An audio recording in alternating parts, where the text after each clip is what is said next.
Hello বন্ধুরা, সব কীরকম আছো? আশা করি ভালো আছো। আর আমিও আছি মোটামুটি ভালো। আজকে বানাইমো খারকুল ফুল। আর খারকুল ফুল বানানো গিয়ে এমন একটা ঘটনা ঘটছে, মানে কারেন্ট গেছে, সব কিছু রেডি করছি, তারপরেই কারেন্ট গেছে। তো আর পেস্ট করতে পারি আর না, সব দিন একটু ইচ্ছা হয় না যে তুমি ফাটা ফুতার মধ্যে বাটিয়া কিছু একটা বানাও। তো আর কি তা হরম কিছু করার নাই। দেখো এটা হাত দিয়া বালা হরি মাখছি, আর এদিকে আটার বানাই দিছি। আটার বানাইছি, তো স্বাদ লাগছে, খারাপ লাগছে না আর কি। আর এদিকে দেখো কালকে দুপুরের আমি একটু ডাইল রইছিল। আর আমি তো কোনো জিনিসই আমি ফালাই না, আমার একদমই পছন্দ হয় না ফালানি।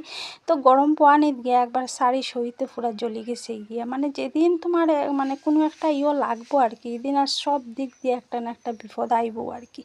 তো আটা দিয়ে যে বানাইছি এটা কিন্তু খারাপ লাগছে না। আর দেখো সাইডটা বানাইয়া তো ইতালি ছোট্ট বাটিটাও ছোটো লই লিছি, তো একটু অসুবিধা হয়েছে লাগাইতে আর কি। তো দেখো কি সুন্দর বড়াটা হয়েছে, মানে খাওয়ার মতো না। এটা কালকের ভিডিও, বৃহস্পতিবারে।